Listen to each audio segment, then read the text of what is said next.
Livro de Crônicas, segunda Crônicas, capítulo 7, verso de número 14.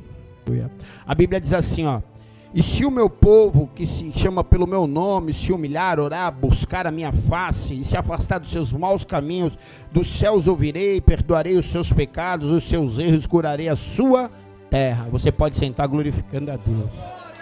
É bem breve mesmo, é bem rápido e bem breve. Uma palavra muito forte, que tem um contexto também muito forte. Olha só no versículo 13 que o Senhor Deus diz para Salomão. Ele diz assim, ó: se eu fechar o céu para que não derrame a chuva, ou ainda se eu ordenar os gafanhotos que devorem a terra, ou mesmo enviar a praga sobre a minha própria gente. Deus está falando assim, sabe? Como no livro de Isaías, capítulo de número 45, verso de número 7, Deus está dizendo assim: eu, Senhor, eu criei o céu, e eu também criei as trevas. Eu, o Senhor, causo a paz na tua vida, mas eu, o Senhor, também causo a desgraça, porque eu, o Senhor, faço todas as coisas. Ele está dizendo a mesma coisa para Salomão nesse exato momento. E aí ele vai dizer assim: se o meu povo me buscar, orar, se humilhar,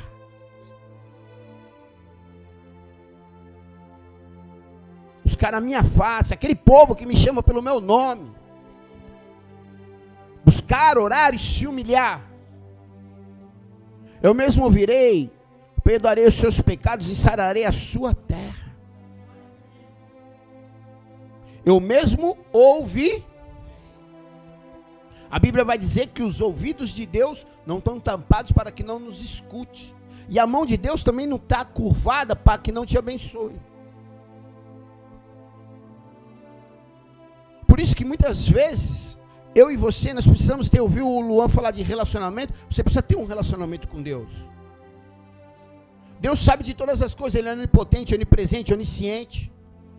Mas muitas vezes Ele quer escutar da nossa boca aquilo que exatamente eu preciso, aquilo onde mais eu errei também. Porque quando eu erro, a primeira pessoa que eu falo é Deus. Eu falo: Deus, me perdoa, Senhor, porque exatamente assim, Tu sabe de todas as coisas, eu fiz, falei, e já foi, Senhor. Sabe, com muita simplicidade, porque com amigo você tem intimidade, e quando você tem intimidade, você não precisa ficar falando xarabadaia, não, é simples assim, é muita simplicidade. Que sejam poucas as tuas palavras perante Deus, isso é bíblico. Então eu vou exatamente onde eu falei, eu falo com o Senhor dessa maneira. É assim que eu falo com o Senhor há muitos anos, com muita intimidade, com muita autoridade. Eu estava nesse culto inteiro, eu senti a presença de Deus. Eu senti a presença de Deus quando o Belarmino falou. Eu senti a presença de Deus no coral. Eu senti a presença de Deus quando o Roberto trouxe a palavra inicial. Eu sinto a presença de Deus a todo momento. Eu senti a presença de Deus quando essa manta estava louvando.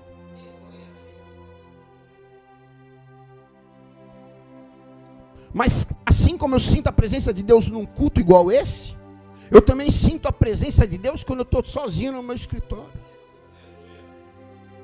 Porque o mesmo Deus que está aqui, Ele está lá na tua casa. O mesmo Deus que está lá na tua casa, Ele está na tua oficina, no teu local de trabalho.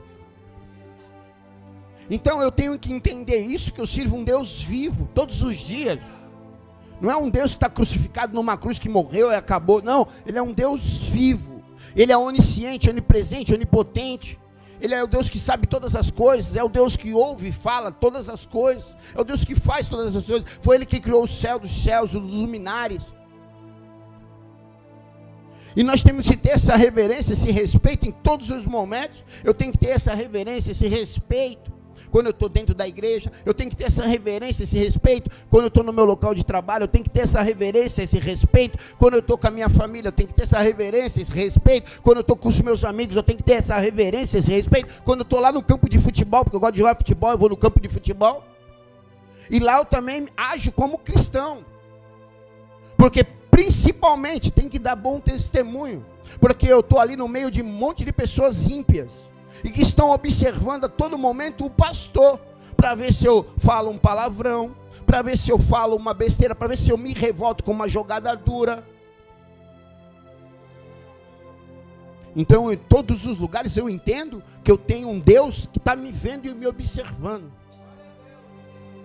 Eu não sirvo a Deus e não respeito a Deus somente quando estou na frente do pastor. Eu não sirvo a Deus e não respeito a Deus somente quando estou dentro da igreja. Eu sirvo a Deus em todo o meu dia, desde que eu acordo até o momento que eu vou dormir. E o Deus que eu sirvo não é um Deus religioso, é um Deus espiritual. Um Deus que me conhece, me fez exatamente como eu sou. E Ele me aceita e me entende exatamente assim como eu sou. E me amou da mesma maneira como Ele me criou. Mas um dia, eu o conhecendo, não só de ouvir falar, houve um arrependimento. Algo que mudou e mexeu comigo.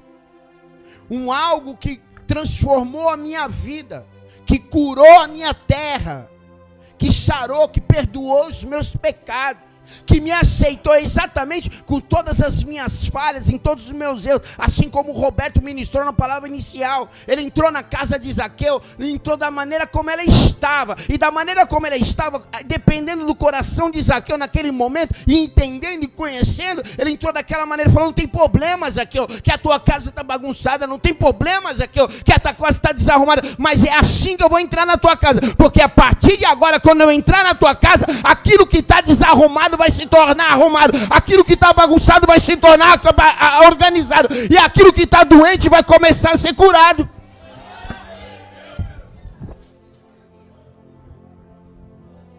Mas quando Zaqueu escutou, falou: vem aquele que fez milagre, vem aquele que ressuscitou, vem aquele por aí que multiplicou pão, vem aquele que fez tantas pessoas curarem das suas enfermidades. Ele não hesitou, e naquele momento, ele se arrependeu de tudo que ele tinha feito.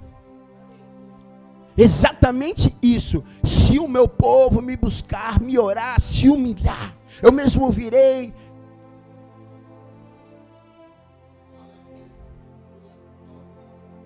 Deus está vendo tudo. Mas tem uma palavra que é uma consoante e uma vogal, que é uma ponte atenuante entre eu e Deus todo momento, que é o si. Em João capítulo 13, 33, 34, Jesus vai falar a mesma coisa. Se vocês se amarem uns aos outros, aí de verdade todos saberão que vocês são verdadeiros discípulos, dando um bom testemunho. Mas ele falou primeiro se. E esse si são duas letras, uma consoante e uma vogal, que se torna uma ponte atenuante entre eu e Deus, colocando uma barreira, tornando algo que é perto, próximo, distante, longínquo, me distanciando do meu milagre, me distanciando todo momento da minha cura, me distanciando todo momento da minha libertação. Então a todo momento eu tenho que fazer uma escolha de vida. A todo momento eu tenho que tomar uma decisão. Todos os dias eu tenho que erguer a minha voz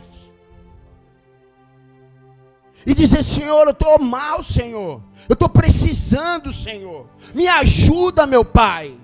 E Ele está a todo momento ali, ó, do céu, do trono do céu, com o ouvido para te escutar. Pois Deus não é homem que minta, nem filho do homem para que não cumpra todas as coisas. Se a palavra está dizendo, eu estou com o meu ouvido atento e a minha mão pronta para te abençoar. Mas estou esperando uma decisão. Eu estou esperando uma atitude. Eu estou esperando uma ação. Porque toda ação ela gera uma reação. E aí vem. A Bíblia vai nos dizer sobre Jairo.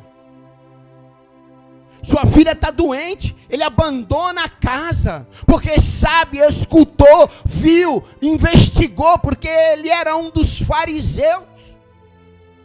E fariseu andava no meio da multidão, investigando, perseguindo Jesus, para saber se tudo aquilo que ele fazia era verdade, se ele ia cometer algum erro, um pecado, se ele iria contra a lei a todo momento. Então Jairo conhecia, não só de ouvir, mas de investigar a Jesus. Mas quando dentro da casa dele há algo de errado com a sua filha, e filha significa a nossa prosperidade, nossa herança, o nosso bem maior, Jairo fala assim, sabe, eu até tentei, da maneira como vocês estão me dizendo, sabe, muitas vezes escutamos as pessoas, escutamos amigos, e vemos no WhatsApp, vemos na televisão, vamos lá no Google, fizemos de todas as maneiras do nosso meio, com as nossas mãos, mas Jairo nesse momento, ele fala assim, sabe, eu tenho acesso e tenho grana, porque dinheiro também dá acesso, mas ele tem autoridade, então ele tem liberdade. Ele conhecia médico, ele tinha acesso ao palácio, porque o Jairo era chefe de sinagoga tem direito a entrar no palácio, ele tem acesso com os reis, com os melhores curandeiros, com os melhores médicos da época. Então, conjecturando, eu creio que ele já tinha tentado tudo. E quantas vezes eu e você já tentou de tudo com as nossas mãos?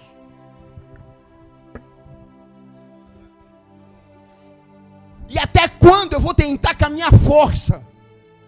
Porque a Bíblia vai dizer ao contrário. Não é quando eu sou forte, é quando eu sou fraco. É quando de verdade eu me prostro. É quando de verdade eu mostro o meu coração. É quando de verdade eu falo, Senhor, eu preciso de ajuda, Senhor.